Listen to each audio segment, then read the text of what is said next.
Okay, viewers, I can't show you the footage, but I can tell you that the man's name is Stephen Ogilvie. He's the victim of this attempted beheading in Belfast, just randomly picked out and attacked by a Sudanese immigrant. Obviously, he's just decided, well, I'm going to attack this person. See, you can't reculturalize these people. Okay, you can let them in. You can have them inhabit where you are, but covertly, they just can't reculturalize. Okay, if they feel like going on one of their cultural I'm going to kill somebody journeys, as in this instance, then you are not going to be, viewers, you've got to open your eyes, because this could happen to you. This is just some fella walking down the street, Steve Ogilvie. There's a picture of Steve there. Like, how would you like it if you're just walking down the street and the next thing you got one of these maniacs deciding that it's your turn to go, just randomly? This, you've got them running into dance schools. 3 little girls got killed. A woman's just been killed, stabbed to death on a train in New York. Now you've got just like it's a jungle, people trying to hack off innocent Westerners, civilians' heads with a friggin' penknife. Now, I used to be a slaughterman. I've cut hundreds of thousands. We used to do 4,000 sheep a day. And if you were on necks, it used to be called necks. You used to have to, I'll just take Steve off here. When you did necks, you used to have to, and it's hard to break a neck. You've got to crack the neck and break it, right? But you used to have to leave enough skin for the head to hang until it got out into the part where they cut the tongue out, and then and then they chuck the head down the chute and it gets the brains taken out and all the rest of it. But breaking a neck's not hard; it's a skill. So I don't know what this guy was trying. This is not civilized behavior. Okay, this is from another planet. This is from another world. This is jungle stuff. These people are out of the jungles. Okay, like it's some kind of, this is just another day at the office for this bloke, but it's not for the Western people. Okay, do you think it's time we need to be walking down the streets fully aware of what's happening around us? And we got these black people walking around here now. Don't turn your back on them. And the government's got us completely unarmed, right? It's just, look, it's not Western civilization as it should be. It's just not. The Belfast attack is not merely another violent crime story.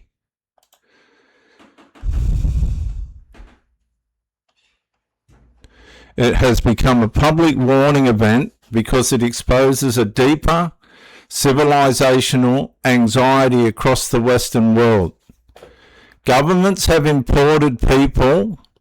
It's the governments that are doing it. They've imported people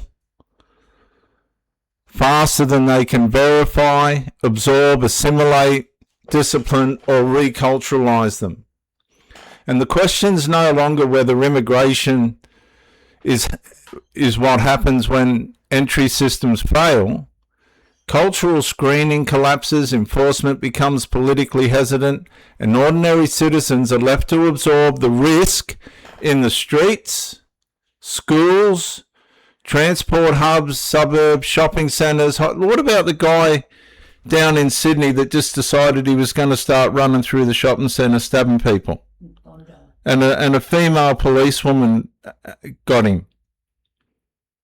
Now, this situation, for anybody that wants to watch the footage, if you can swallow it, on X, right? Thank God for X, because it does let you see the reality of what's happening in this world. I just watched 5 stabbings across the world. This one being the most,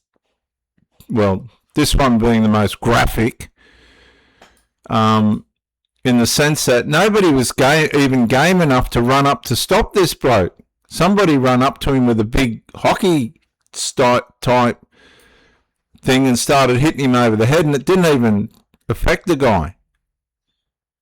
Now, could you imagine if you find yourself in this situation like that young bloke, Novak, right? And then you've got the girl on the train in New York, just sitting there. The next minute she's bludgeoned to death. These are not civilized people. Trying to reculturalize these people is like trying to retrain a dog that's been trained to do something all its life, and then you're trying to get it out of the dog. You can't do it, Tammy. No, you can't do it. No, it's ingrained. Right now, the Middle East knows this. If you go to Egypt, there's 5 fences on the Palestine border that they've got to try and get through. 5 fences, not 1, 5. And if you go through, and if they're watching and you're trying to get through and it's out of order, they shoot them. Bang. Because they know what's coming. You can't reculturalize these people. You can have all the good intention, you can send them to the right places to learn, but it's in their DNA. It's got nothing to do with racism. Do you think this is racism? One of your mates getting brutalized on the street and nearly beheaded? Do you think that's racism? People are making a lot of money out of immigration. Millions. That's why they're defending it. They're not defending it. They're defending it for votes. They're defending it to wash out the Christian fundamental cultural constitutional values of the Western world. And they're doing it because people are making massive, huge, multi-million-dollar amounts of money out of it. And there's a lot of people making less than that, but they're still making money.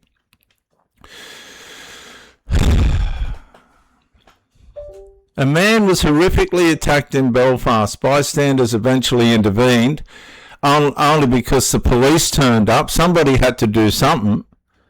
I mean, people were standing there watching this guy attempting to cut this man's head off. And I don't know if many, I can tell you from experience, I used to be a slaughterman, chopping a head off not with a penknife.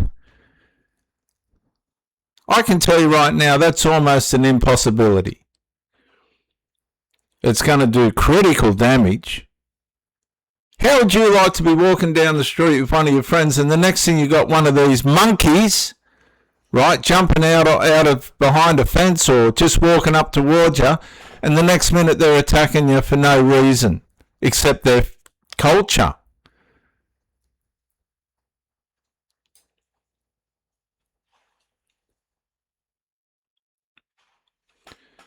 Police arrested the suspect. He should have been shot on this. Just shoot him. Put him out of his misery. He doesn't belong. The alleged attacker was reported. Do you know they used to hang people for stealing a loaf of bread? Right? Yeah.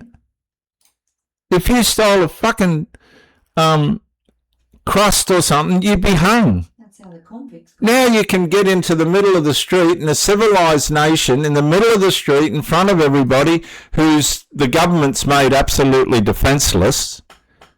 Right? Anybody can break into your house and do whatever they want. You're supposed to be defenseless. I mean, come on, guys. Come on. Now it's just happening randomly. Nobody knows who's going to get attacked next. Let's just start calling it what it is.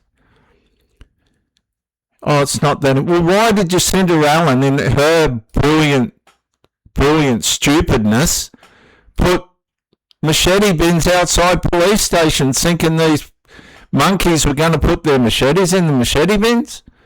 Somebody made tens of millions of dollars out of that. It cost $13 million or something. They only cost $4,000 to make each. She only made 13 of them, and it cost, I don't know, what was it? $3 million or some ridiculous amount of wasted money. Do not trust the politicians. There you go, I've said it. Do not trust them. They're trying to take out the communication that we've got on the internet. They're trying to blur out us seeing their corruption and moral bankruptcy.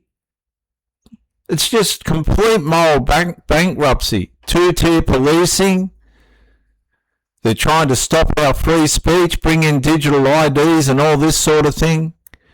Mass migration against the will of the people that are, these people are, you know, the politicians are supposed to be serving us, and they're absolutely not. They're not. The alleged attacker is reported as a Sudanese asylum seeker. Authorities have not identified a terror motive. Oh, come off it. Tammy, the guy's cutting a bloke's head off and they're saying it's not a terror attack. Well, what is it? What is it then? Just some kind, is that okay, what do you call that then? A hospitality attack? I mean, this has gone past a joke. This has gone absolutely past a joke. We've got police walking up to people that are dying in the front yard of their murderer. The murderer's standing there saying he hasn't been stabbed, right? The police are standing there and going, well, you've stabbed him. We believe he hasn't been stabbed. And the guy dies. Yet the police are supposed to be the ones that are supposed to be protecting us. They don't protect us. Come on, aren't we at the stage where we should be in severe alarm? It's not out of place to be trying to bring this to people's attention. We are defenseless. If somebody jumps your fence, right, and decides that he's going to fucking stab and kill your family, then you're at the mercy of that person at that time. The police ain't going to get there in time, I can assure you that. We've rang police for house robberies and they haven't even turned up. In Cessnock, we even gave them the name of the criminals and nothing. So you could be at home and get stabbed to death and they'll just bury you. You've got to understand the moral bankruptcy that the Western world is in. But socially, the public sees something else. A stranger, a blade, an innocent civilian victim, public horror, police caution, political silence, and a population told to remain calm while the footage speaks directly to the nervous system. And this is why the reaction has been explosive. We need to be on high alert. When you get on a train, when you go out into the public, if you're just going to meander along and your number comes up, you'll be dead before you know it. I'm sorry, that's just how it is now. I just watched some footage of a Muslim woman in the full burqa come up to a security guard at some place. It might have been a hotel or something. Offer her, I want your ID. Gives her the ID. She gives him the ID. While he's looking at the ID, she pulls a blade out of her bag and starts stabbing the security guard. A female woman in a burqa. Just because she felt like it.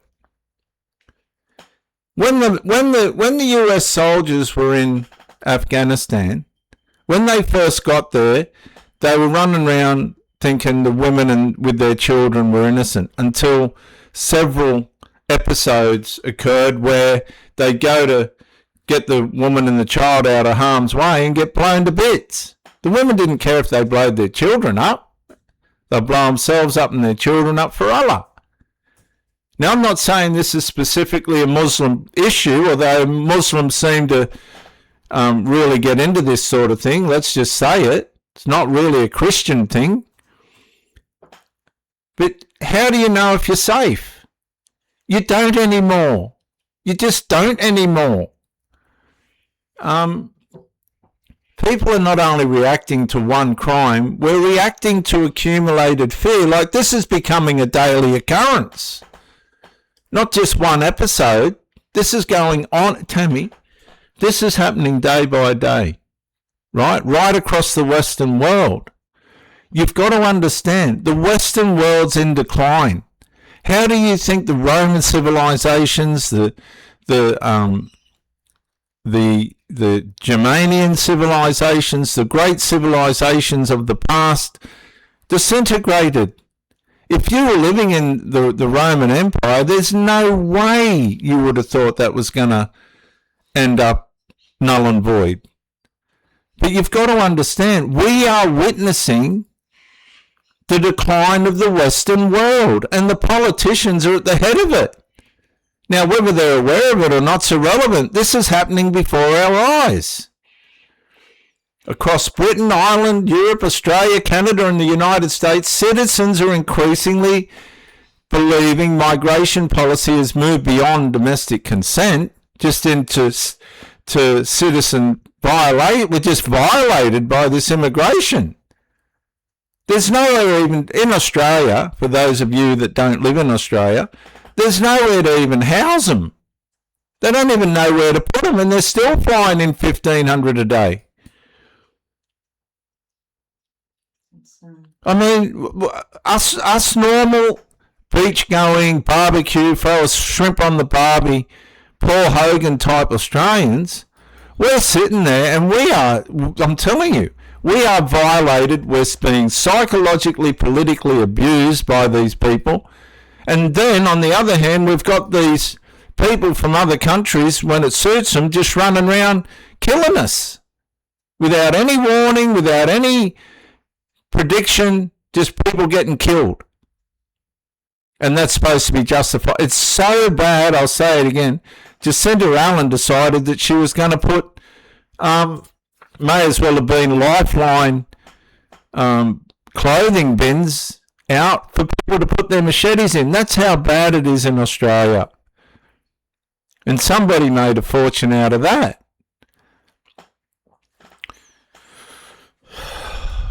We're seeing weak border screening, asylum loopholes, unknown criminal histories, cultural incompatibilities completely ignored. We got these politicians, what's that guy's name?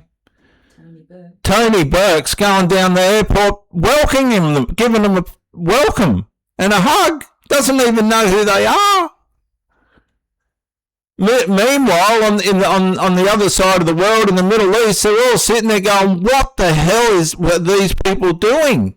They're flying them in. We've got 5 barbed wire fences to make sure they ain't coming near us, and these people are flying them in, housing them, giving them money, supporting them. I saw Jacinda Allen give a house away to some woman down in Melbourne. Just go, but it's on the internet. Put the headphones on, Tammy, if I'm too loud. There, it's a very easy solution. Yeah. I mean, these politicians, I'm telling you, it's not going to turn around. We are watching the demise of the Western world. Police language is managed. Public safety concerns are dismissed as bigotry. Cultural incompatibilities right through our nations.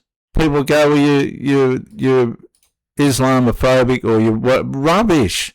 How are you going to go? Okay, it's all right to say that until you get hit over the head or stabbed in the back. It's a different story then. These people on the flotilla that tried to get into Palestine, Israel did them a favour. You're dealing with cultures that you don't understand. They're vicious, violent, and morally bankrupt. Attackers are described as cautious. Citizens are warned against misinformation before governments even give us a basic answer to any questions. And this produces a dangerous trust collapse. That's where we're at in the Western world now. I'm sorry, politicians, But you have caused, and they're saying it, aren't they saying it on the, look, the Australian politicians are saying it, the Liberal Party's saying it. We've lost the trust of the people. Any wonder? Any wonder? You've left us completely vulnerable. You're trying to tax us on left, right and centre, tax on tax on tax. You can't be trusted at all. We're completely vulnerable to what these politicians are doing. We've got people going to court to try and bring some morale and coming and winning court cases and coming out with hundreds of thousands of dollars of debt. Like the court saying, okay, you win, but we're just going to stick it right up your you-know-what because you did. We are in moral bankruptcy. When people believe institutions protect narratives faster than they protect citizens, social order fractures. Now, what the problem is, we're all suffering from political abuse, right? Trying to figure out if it's just us not looking at it the right way. And the next thing, somebody gets killed, and we're standing there and we're going, well, it's happened again. It must just be me. And there's people dying, right? But look, this guy was in the middle of the street. I know what it's like to take a head off. I've done it hundreds of thousands of times as a slaughterman to sheep and cows. I can tell you right now, there was no way he was going to cut that head off with the penknife, but that's not the point. It's the whole intent. Why is... Australia cannot treat Belfast as a distant British problem. We've got people running that down into Bondi just going ballistic. Then we've got one of the guys that rescued and ambushed one of the gunmen. Now his family's trying to extort him. It's moral bankruptcy, viewers. You go to court and you don't know if you're going to come out dead or alive psychologically. Because some of the judgments are just not rational. Australia has the same vulnerability points: large-scale migration, strained housing, overloaded hospitals, cultural enclaves, contested national identity, weak assimilation expectations, political fear of naming, cultural incompatibilities. I don't think we should be worried about that anymore. I think the proof's in the pudding. We've got Sudanese and all these other people running around Melbourne like it's the jungles of Sudan, attacking people like they're animals. We've got people in Sydney shooting guns and whatnot like they're in the Middle East. Right? Haven't we? Yeah. I mean, shootings in Sydney now are a daily occurrence. We've got a 17-year-old kid with a machine gun shooting it into the council offices down in Sydney. Come on. And once upon a time, if you stole a crust of bread, you'd be hung. Yeah. Now you can run around with a machine gun and a machete and do whatever you like, and you might get in trouble if the judge is having a bad day. I'm sent here as a convict. Weak assimilation expectations, political fear of naming culturally incompatible people, public frustration over selective policing, rising concern about street safety and social cohesion. Viewers, there is no street safety anymore. If you're unlucky at that time, you're gone. Well, you say it might not happen to me. Look, I'm out in the water all the time doing water sports. I don't know if I'm going to get attacked by a shark or not, but I can tell you before I put my foot in the water, it's my fault if I do. Now, if you're walking through a street that you're paying taxes for you to be protected, and some monkey that hasn't contributed to the country at all, right, because these people haven't, what we're looking at here, decides that, oh, well, thanks for letting me come here and I'm just going to kill you. You're my choice today. Then it's too late once you're gone. Look at the Link Cafe siege. Those people went out to have a coffee and the next minute they're getting killed. They're hostages.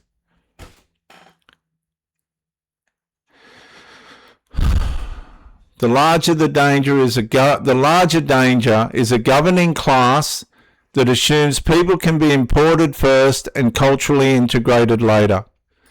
There'll be an overt demonstration of integration, but covertly, you cannot reculturalize these people. It's like training, like I said, it's like training an old guard dog to not be a guard dog anymore. That's not going to happen because it'll behave itself for a while, and then the next minute it's bitten someone. It's ripped someone up because it's cultural. It was culturalized to be that way. The reculturalization problem. The reculturalization problem. A person is not reculturalized by a visa. A population is not reculturalized by paperwork. A civilization is not preserved by economic modelling. The deep culture includes attitudes towards women, attitudes towards violence, attitudes towards our laws, attitudes towards... And I'll tell you something about our laws too. This is going on at the moment. There's some decent moral women that have gone to the courts and been brought undone by laws that were put in by immoral, morally bankrupt politicians in 2013 that allowed ideological females have the same privileges and powers as the biological females, and it was all based on corruption. Attitudes toward religious authority, attitude toward family honour, attitude toward free speech, attitudes towards police. A lot of the time the police are the meat in the sandwich. Attitudes toward host nation loyalties. There are no host nation loyalty. Some will. Like, again, let's go to Bondi. That man that took the gun off the father, he was being loyal. Then what happens? His family is trying to extort him. They're trying to extort his money. Attitudes towards stranger, the dissenter, and the weak. If the foundations are incompatible, then integration becomes a slogan, not a process. Once large communities form around imported loyalties, imported grievances, imported religious assumptions, imported tribal conflicts, and imported legal instincts, right? Governments cannot simply reculturalize them through advertising campaigns. See, in Sudan, this guy you can see on the screen hacking up poor old Stephen Ogilvy, in Sudan, in some cases, he would be exonerated, whether it be a white man or a black man. In some cases, he would be exonerated.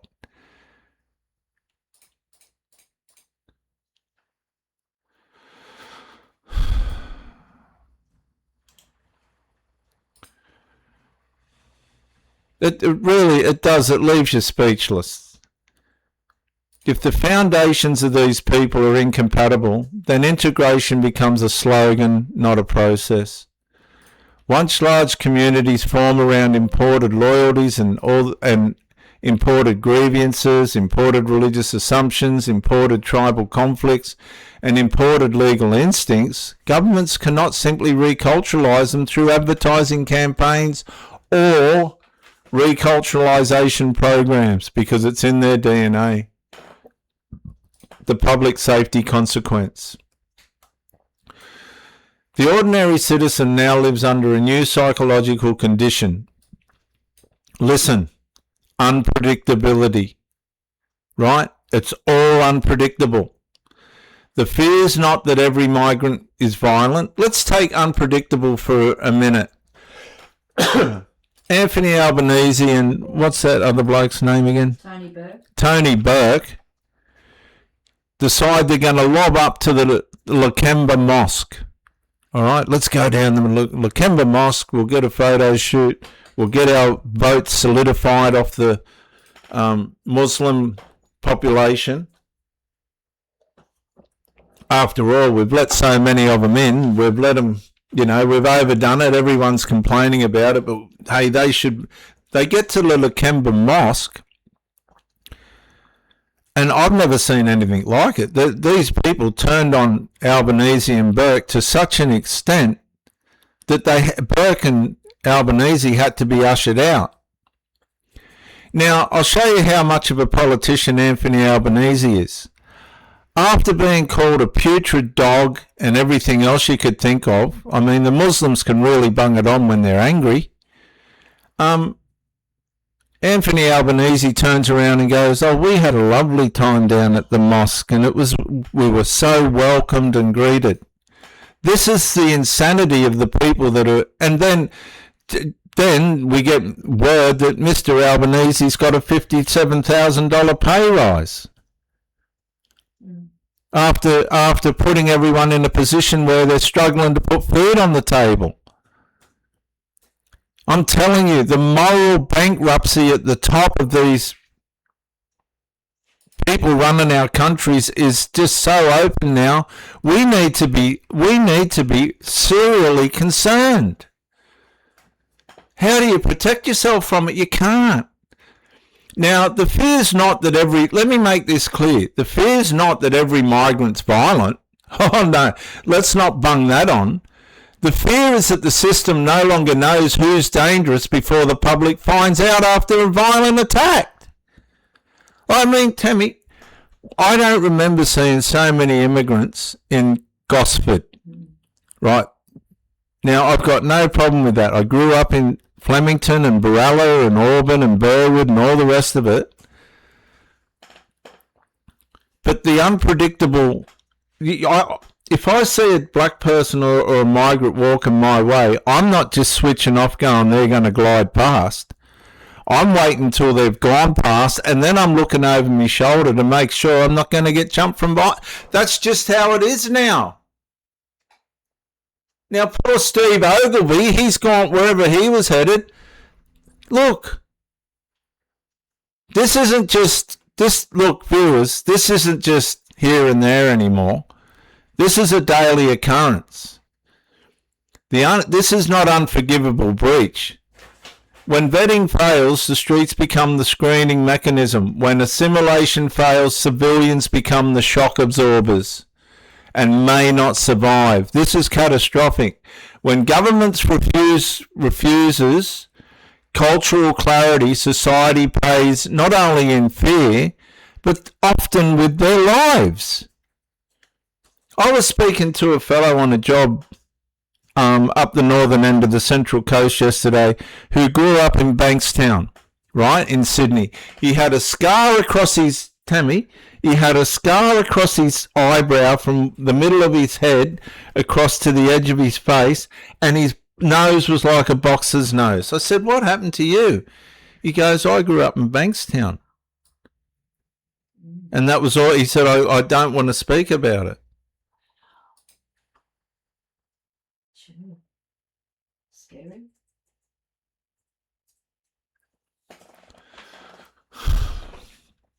The West is approaching a hard truth. You can absorb migrants.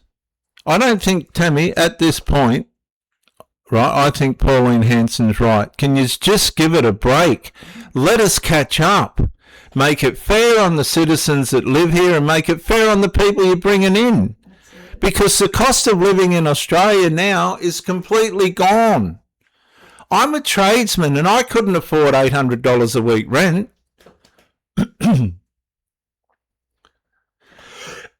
So the psychological abuse that's going on now in Australia through the moral bankruptcy of the people that is apparently running it. I've got a series called Who's Ruling Australia? Well, it has to be the banks, because the poor old people that are trying to live here, it's impossible. People can't leave home now if there is a home for them to stay in. They've got to rent houses with I don't know, some people are renting houses with 15 people in them and rotating. People are coming and going you can welcome refugees, you can show mercy, but you cannot safely import large numbers of people while refusing to test allegiance, cultural, violent risk, identity, ideology and compatibility with the host nation's civil order. A nation can survive diversity. It cannot survive permanent unpredictability. And look, viewers, the problem with this is we're being psychologically, via this political bankruptcy, we're being actually, you know what, we're being put into really in a lot of ways, it's called political abuse, covert political abuse, but it's overt now. You can see it clearly, right? We've asked them to stop the immigration, just give it a break. Don't stop it altogether. Just let the country catch up. That's political abuse. And you know what that causes when it goes on too long? Post-traumatic stress disorder. Right? We're living in a completely demoralized and era where post-traumatic stress disorder is supposed to be managed as something normal. Because when you think about it, okay, my granddad went to war and he used to scream of a night, just randomly all of a sudden you'd hear granddad screaming and grandma would have to wake him up, right? He'd just start screaming because he'd have flashbacks to the atomic bomb. He was there for Hiroshima and Nagasaki. The Australian Navy bombed it for 2 weeks, and then one day they just got told, do not look out into the sky at such and such a time, and they dropped the bombs. Yeah, and Grandad they went ashore, and he never got over it, what he saw. He said he said it was so hot that the steel columns left shadows in the ground. Wow. Yeah, it was, yeah. Anyway, I believe now that we're living in a cultural atmosphere that is causing post-traumatic stress disorder. The accumulated things that people are up against now is too much. When I bought my first house, it was $34,000 and I was making $650 or $80 a week. Sometimes $1,200 a week. If I slaughtered during the day and did the cleaning of the slaughter floors of a night, I would get $1,200 a week when I was 18 years old. Right? That's how I managed to buy my first house. But when I bought you think about it, it was $34,250. That same house now, that was in, say, 1989, $34,250. That same house now is $1.5 million. It's insane. How's the young people? What I'm saying is the cost of housing and the increase in wages hasn't really changed. Like, you tell me that somebody now that can easily just make $1,200. That's not easy, is it? No. Right. Well, I used to make $1,200 back in 1989. That's a lot of money. So how easy was it for me to buy a house? It's the stress of the loss of hope just in Australia now. I mean, there is a mental health problem that's radiating through Australia now that's at third world level. Australia's heading towards a third world nation because it's out of reach for people to have a normal life. Now, some of you people that are cruising along and don't understand this, just block your ears or go do something else. I'm trying to give some therapy to people that are really, really on the bones of their ass, trying to find answers, working two jobs and still not cutting it. You know, I was down training on that park. This is a couple of years ago, down at the park opposite the stadium on the Central Coast, right? Mm-hmm. It was called Blues Tongue Stadium. And under the bridge where the homeless people were living at the time, they had some prawns. Somebody had given them a big bag of prawns, right? Fresh prawns.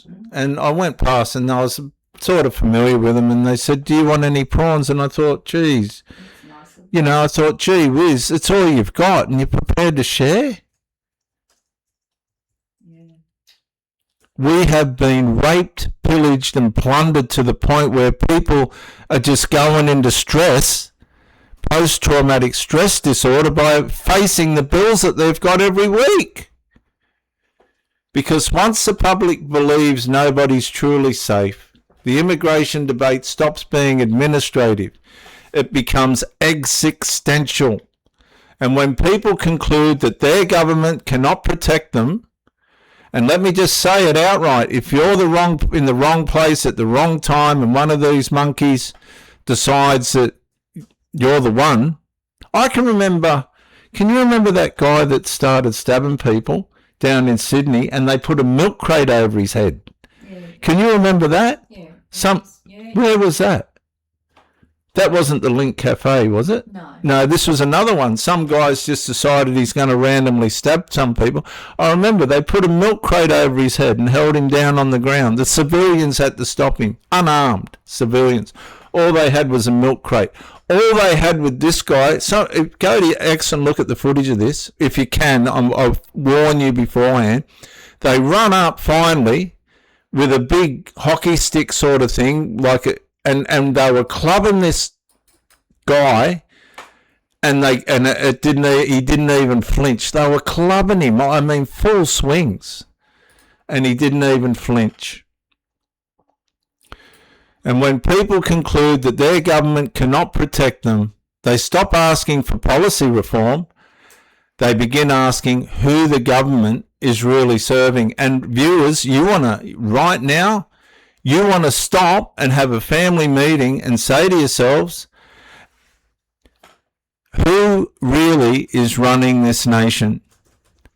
Okay, really. Because if somebody jumps this fence, we lock the door as soon as it gets dark. All doors are locked and all the rest of it. As soon as if somebody jumps that fence, the government ain't coming to save us. No. Right? And I've got that many injuries from bricklaying and sport, I don't know how I'd go. So if a couple of young, drugged up or whatever, psyched up young fellas come over that fence, we've got nothing. By the time the police get here, if they come, it'll be too late.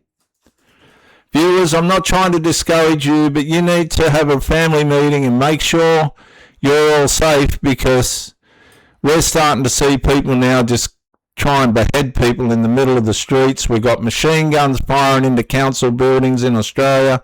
This is happening all over. Another young girl's just been stabbed to death on a New York train. I'm pro-theologist. You know what? At the end of the day, apparently this all comes down to religion and all that. I'm telling you right now, as just a simple, struggling Australian, this is coming down to survival. In every aspect. This is coming down to personal survival. Because if you can be walking down the street and the next thing be getting stabbed to death for no reason, that's about survival, viewers. I'm out.